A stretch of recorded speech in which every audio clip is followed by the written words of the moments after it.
Nobody. That seat's been empty for aeons. Yeah.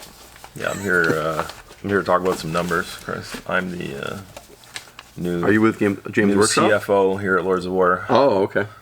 Didn't know we had a CFO. Yeah, Jay's gone. Jay's gone? Yeah. He just stayed in Costa Rica. It's way nicer there. Yeah. Yeah. So, it's not looking good. It's not. We might have to have some layoffs. But it's just me here. That's right. Hello, friends. What's going on, everyone? Welcome back to the team. Both of us. Unfortunately for you guys. Yeah. I think everyone's burned out a little bit on those solo videos. Are they? I was. It's just like extra bags under his eyes, Chris, like this or whatever, in the camera, looking up. I mean, comment if you want another Saturn Night video. Chris can just make those. So. I conjure them from the air. I was pretty impressed with how many you made. I was like another one. If you had a gun to my head right now, I couldn't tell you what they were even about. I mean, the graph did definitely start trending down. Well, yeah, obviously. You know, people were like unsubbing, getting the hell out of it. Massive unsubs. Yeah. So today's video is a stack of paper, and everyone's favorite kind of video. Popular demand is me wearing my glasses and talking about stuff you can look up yourself anyway. Today is the... Yeah, but I want you to read it to me. You want... That's true. In Jay's quiet ASMR voice. That's right, that's right. Yeah, it's very soothing. These are the Games Workshop 2024-2025 annual report. Hope you got some stock, baby. Hope you got stock. Holy crap. Yeah, we're idiots. Yeah, obviously. For so many reasons. So, if you want to just stop the video now, of course. Give them the TLDR right now. Another record here. Again. Making records. I said this last year, and I think I said it the year before. How much better? Oh, I don't know, 70 million pounds more. So they made 565. This is just core revenue. This is before taxes or whatever. Yeah. 565 versus 494 the previous year, and the nicely other highlighted one, the other one that matters the most, operating profit. They made an extra 60 million. My God, that's a big number. Pounds. So they made 75 million, or 70 million extra, and 60 of that was. Correct. That is efficient. That is efficient. Yeah. Actually, to highlight a couple items, one of the main areas where they made a nice chunk is the licensing. I mean, yeah. So they made an extra 22 million. They just doubled their licensing. They made 22 million in licensing, so that's free money. Space Marine 2, literally maybe? free money. Space Marine 2, maybe? Yeah. Pretty good. I think we're going to see that number just. You know what's interesting? Someone we know, when we send emails to ourselves from people, they said, people in the know, that, or they made the point that actually Games Workshop might have actually made less kits last year. If you, because there was not less, but they made almost less like new stuff. So for example, all the old world things are mostly reboxings. So they're not like maybe pouring as much resources into designing. You know, because it's just like the design is there. They're just pumping out some. They're becoming a pharmaceutical company or whatever. The R&D number's going down. That's right. The R&D number might have been down. Actually, they don't really tell you here. But dividends went up as well. So investors are pay some dividends, dude. Flush. Wow, they paid a lot of dividends. They paid some dividends. Holy cow. Anyway, we move on. Trying to hit some key points here. Here we go. We saw a record year in our core business and bumper year on licensing. Yeah, no kidding. Delivering the best financial results in our company's history. I wonder if that ever gets boring to say out loud. I know. You think that ever gets boring? At the Lords of War annual chair meeting, we always. My God. And this all against the backdrop of major geopolitical uncertainty. We had to adapt, innovate, and stay true to ourselves. Yeah, right. They made a video game. They licensed a video game, and it went to the moon. Adapt. We had to adapt. We adapted it. I'm adaptable. Key to what makes us special is engaging with our very own community and hobbyists. now worldwide. Blah blah blah. Just had to throw that in there, just to make sure you guys know that they are happy and care about you. They care about the community. They do. Ferda. Continuing on, this made Chris chuckle because I said, "Oh," or I had like a, "Oh wow," this is what I think is what I most have said. They saw an increase of roughly 1,000 new independent accounts last year, so they went from like roughly 7,200. Yeah, what about maybe 8,100? Maybe about 400 of those are close to us or whatever. Yeah, it certainly feels that way. It certainly feels that way. Licensing, man. We grant license to a number of carefully chosen partners. Yeah, right. I don't know about that. There's some apps and little games that they just. Hey, yeah. Can we, GW? Can we get your approval on this license? Games Workshop's like. They're like, it's coming. Oh yes. What kind of game is it? Yeah. I was like, does it matter? I've got money. I backed some money. Oh, here's some money. Here we go. Yeah, sure. Oh yeah, sure, no problem. The majority of this income is generated by video games sales in North America, UK, and continental Europe. I see. So the Western world eating up their video games.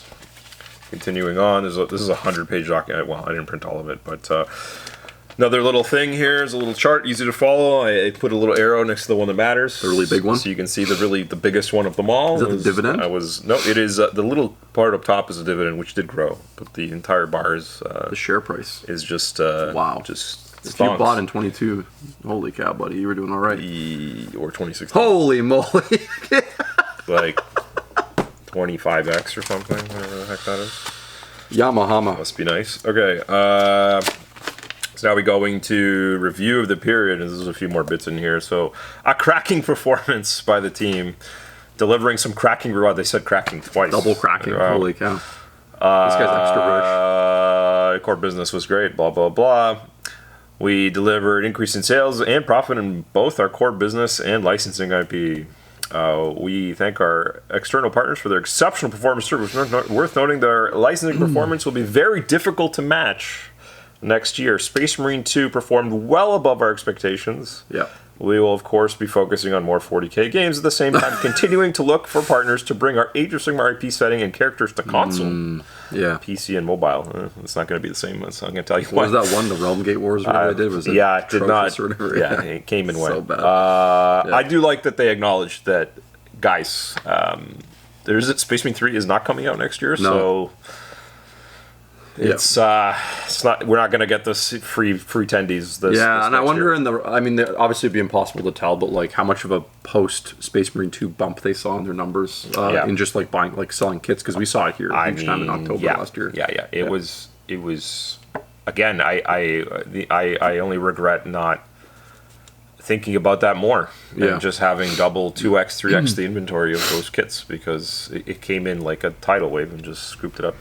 And then it was like in a terrible moment actually for a store, because it's like just before Christmas.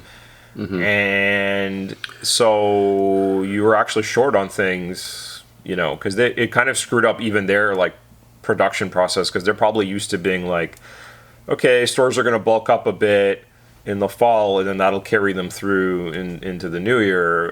Instead, that bulk up got crushed. That's not a good problem to have, I guess. Got crushed in the fall, and then Christmas was good, feeling it a bit, because they probably had to scramble to get some stuff out. Another little bit here.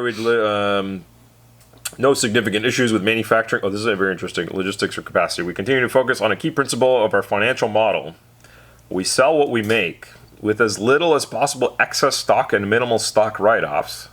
Cash tied up in warehouse finished products, stock or lying around in our stores is not a successful outcome. During the period, we have been true to our word of not filling trade accounts with excess stock either. It's in everyone's best interest that this approach on stock management continues.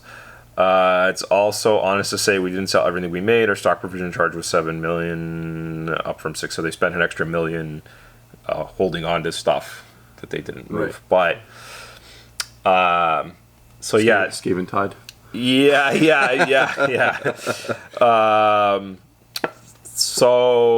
So that kind of is interesting with this. We've been talking a lot about a little bit about the joking tongue-in-cheek a bit with the Saturn 9 and other things.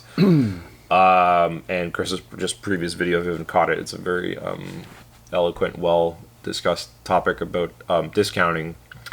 how even if you really knew what you were doing and tried to set up this like bag and discount store, this just proves there's no throughput for that because they don't keep any extra. They kind of admit in this report that like it's a sell-through model essentially. Yeah. At least that's the way they're thinking right now on new releases, right? Yeah. Get the lean and mean essentially. Get the thing, move the thing. That's it. Yeah. That's interesting. I don't think they've ever said that before in their report. Yeah. And then here at the bottom we get the next. This page is most of the content. Let's be honest. Tariffs. Tariffs. Our current estimate is that if we did nothing, new tariffs could impact profit before tax by $12 million. So they would lose a decent chunk there. I don't know, a fifth.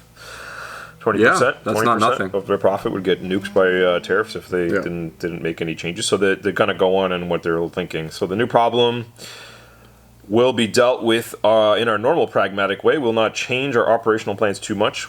We already have a U.S. corporate entity and are investing in our base in Memphis and opening stores across most states. So they want to continue to make money in the U.S. Right. Some of our trade partners, staff, and customers are nervous. So to be clear, it is business as usual for GW. Yeah, well, when your profit margin is so nice, it's you can eat a little tariff. Yeah. And it's still pretty good, as well as if you can continue to crush it in the licensing world. It is business as usual, and once again, a new normal has to be accepted. It's mostly out of our control. We continue to manage our taxes in line with our policies and are monitoring ongoing legislative changes in the U.S. and any potential impact. Tariff costs are likely to reduce our reported gross margin next year, so they're exactly what I just said. We have a detailed operational plan to make up the 2% gross margin shortfall through efficiency. Uh-oh. Oh, no. The E word. Yeah, the E word. Oh, no. Yeah. Oh, boy. Lorcom's going to be Lorcom's going to be entirely AI generated. What are the names of efficiencies? Yeah. This is not a simple task. We're already very efficient. We're going to slowly introduce the new half-man store. Yeah. It may take longer than 1 year. We will continue to invest in capacity to enable future growth. As investment is not matched by revenue increases in the short term, we will also continue to invest in necessary new jobs and gross pay. 3% of it has been awarded in 25-26. Yeah, they have been. If you have been following some of the interesting news over the last year, they have been splashing cash on their employees. Yeah, they do. Like every employee got cash. Just here you go. A good chunk of cash. That was nice. I mean, you can be a hater, but I didn't get that here. So no, you didn't.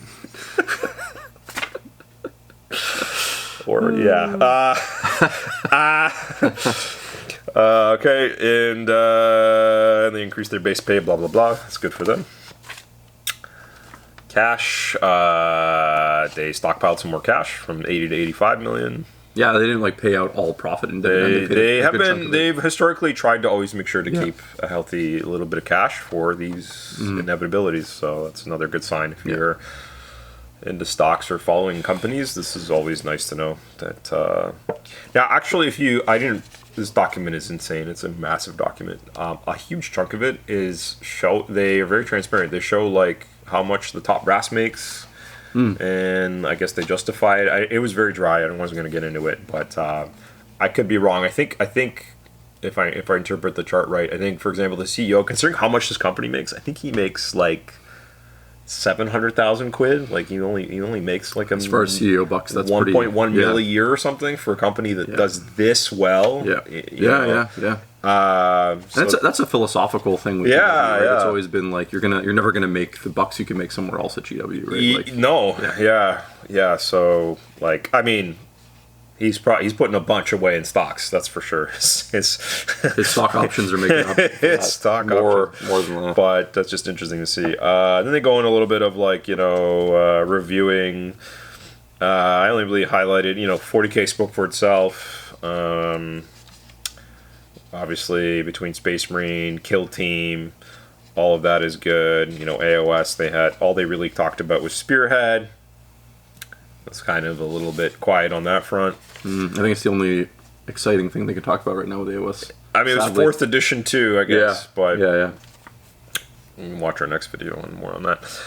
And then they're going on a bit about manufacturing. It's a little bit dry, but essentially, They've acquired properties. They've what do you call it? In summer 2026, they'll have Factory 4, and most of the construction costs, about $8 million, will fall into the next financial year. So another 50,000 square feet, which is actually not a huge percentage, but anything is good. They actually had, I think I read, they have like 38 model making machines or something like that already. Man, that's crazy. And that's not enough. That's crazy. When you've seen these things in person, yeah, how quickly they spit out a sprue is wild, and to think that there's 38 of those going at a time. So we've continued to talk about this. They're buying up land and adding. Looks like basically TLDR, they're going to add over the next 3 years like another 90,000 square feet. So another, I don't know what that is, 15 to 20% more capacity, which is significant. Pretty good. Something going on. This is like the really boring. You can probably shut it up. I have 16 minutes here. More about licensing revenue. Fantastic. What did they say? Cracking twice. Cracking. Trade achieved significant growth, 20%. Yeah, I'm not surprised. They added 1,000 independent retailers. They added. Yeah. What did someone? One of my customers sent me. I didn't fully digest it or watch it, but something about a car dealership selling Warhammer. Like people are just putting Warhammer. It reminds me of buying magic packs at gas stations. Yeah, I can't believe that we're at a place where that's a thing. But, it's pretty nuts. So, it goes to show how strong this product is doing. Something about reducing some inventory, blah blah blah. Okay, this is my last little bit here. I'll comment on. This is like the future stuff. This is like part of their growth. Yeah. Priorities. I think remain the same, more or less, every year. Is to just absolutely kill it and make $1 billion. But something that I comment and I can see this made me think about, like, again, this is probably part of their like tariff strategy. Growth, things like that. What do you do when you've already dominated or conquered certain markets? You look for new markets. So they're definitely turning more attention towards Asia. So they're going to open their first Warhammer store in South Korea. I'm shocked they don't have one there already. It is shocking, yeah. And they comment in their report a little bit more about some challenges, but they're continuing to push more in China, places like that, and those are like obviously a market with billions of people, and there's like a funny chart you can look up. It's like it's a map, and it shows it's like the whole world, and then there's like this circle, like this relatively small, and apparently more people live in that circle than the rest in the entire world, kind of thing. So it's like it's a whole algorithm to see like what part of the world has more, the most people in it, so to speak. Yeah. And so anyway, they're obviously, in my brain was immediately like, of course, like that's a place you need to, like, maybe we'll see more mobile games and things like that with the IP, but that's where they're going to hedge against all the nonsense going on this side of the pond. Yeah, for sure, and it makes a lot of sense. Like you said, it's just found money if you can open a store where there is no store, right? Mm-hmm. Yeah, I think they obviously love making huge chunks of their profit in the U.S. especially, and by U.S. standards, they have lots of room there too. Like I think a couple hundred stores is it was kind of like a lot, but it's not when you have like obviously you can't put like a store on every corner like a Starbucks, but like you could easily have a few thousand across the U.S. because there's just so many, towns of at least 100,000 people or whatever. They could use a little kind of lean and mean store, right, selling some Space Marines. So not quite the same in Canada because of the geographics and etc. So, Canada does tend to get ignored a lot just because of we're part of the U.S. business. We're like they've got like 18 children, and we're like the the middle child that is just quietly successful, and they don't even think about us. That's a good way. That's such a really good way. He'll be fine. He's smart. He'll be good. He doesn't need any help. I'm not worried about him. You know. So that's what it seems. That's kind of how we are always looked at. Yeah, even though there's probably like a ton of places you could open a shop and have like a lot of success. So. Sure. But I don't know. We'll see, I guess. So there you go. I'm back. Jay's back with a boring video with exactly what you all wanted. Yeah. Mm-hmm. Nice, boring paper video talking about. I feel like nothing. Nothing. So I guess the real question is to the continued, the constant, like every time we talk about prices, something negative about their product or whatever, or positive, you get the company's the worst, they're gonna die, the downfall is coming. I feel like we've been doing this like a few years now, and I think I've done this video 3 times, and I'm not obviously like. Nothing lasts forever, but it really sure doesn't seem like there's any danger. Like any evidence of stagnation or the sky falling or tariffs or what, like they just like are like, no, we're just gonna keep on. I mean, you could make the argument that they have a capacity built in right now for things to drop off a bit and still like it'll still be okay because they can't currently keep up with the demand of their product, which is why they're building the extra facilities. So you could argue that like even if they had like like let's say like 10% less people bought Warhammer next year, I still feel like they'd make that revenue up just by the increasing ability to restock certain items and like keep things on the shelf better. So it's like. They even have like, but the fact that they're not able to currently keep up with demand says to me that like that their business is actually going to be like probably be pretty stable going forward, even if demand dips a little bit or increases, right? And like as we pointed out, they have like various runways, like multiple runways they can use to whether it's more IP stuff, more different Asian market, the increased capacity will just naturally generate some more sales. Like what we'll have to look at is like these are the key things. Again, obviously next year when we do this, you'll have again what did the profit, what did the numbers look like, did revenue go up?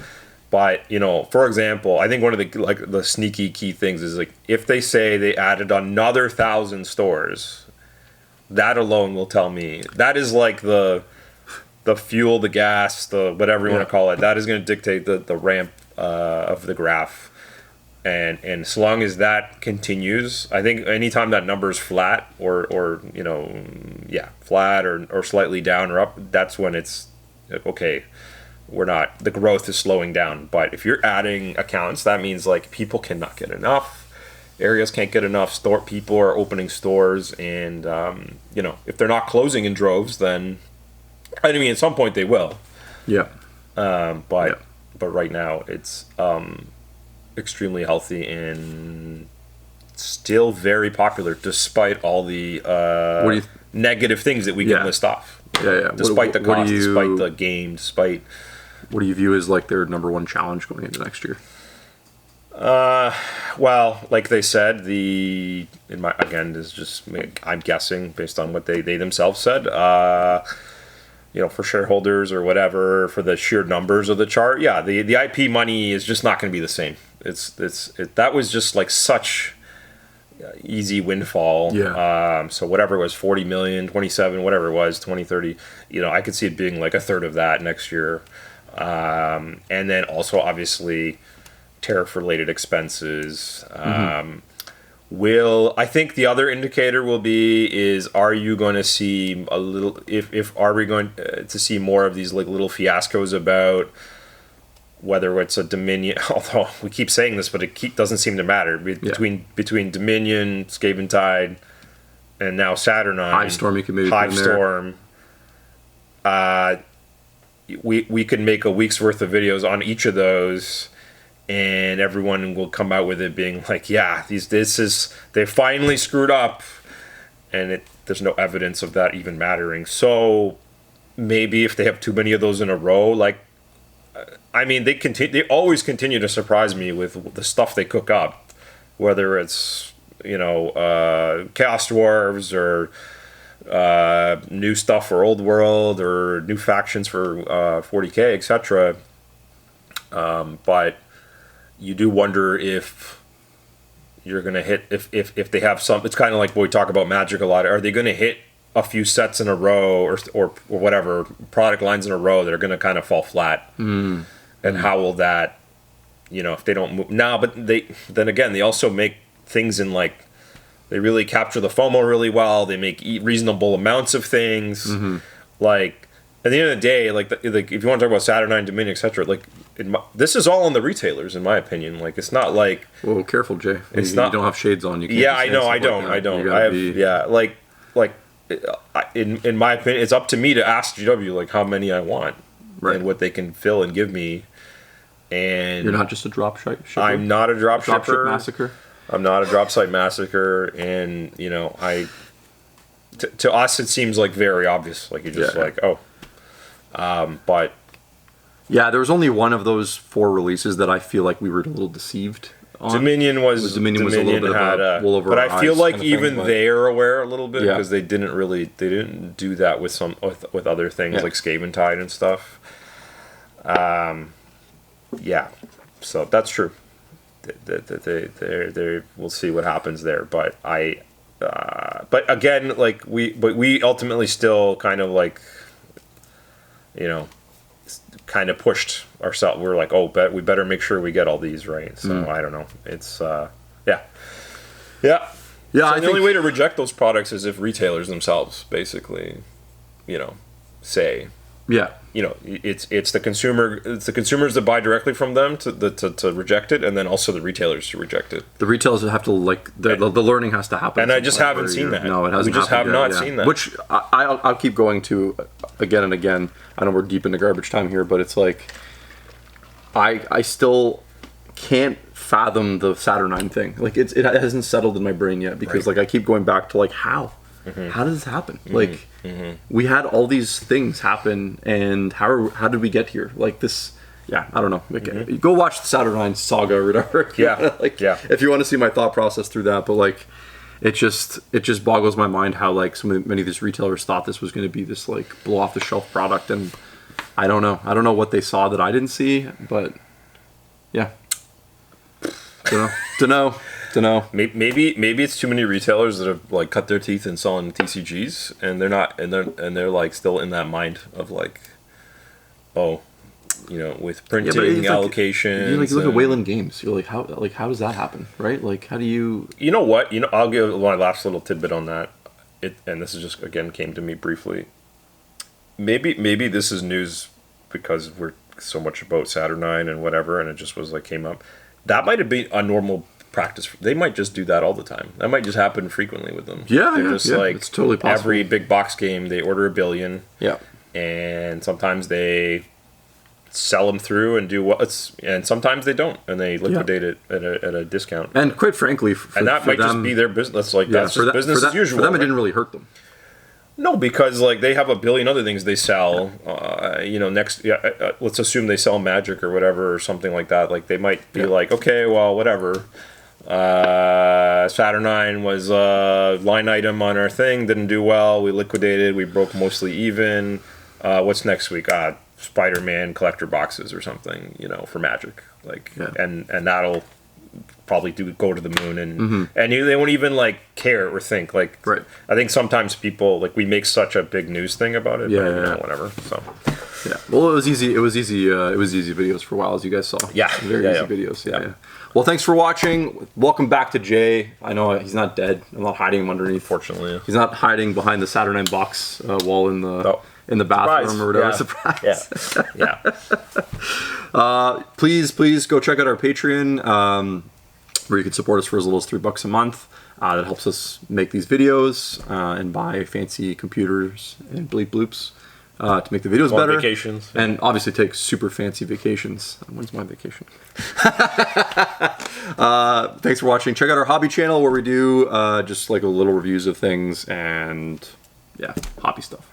Thanks. Take care. Bye.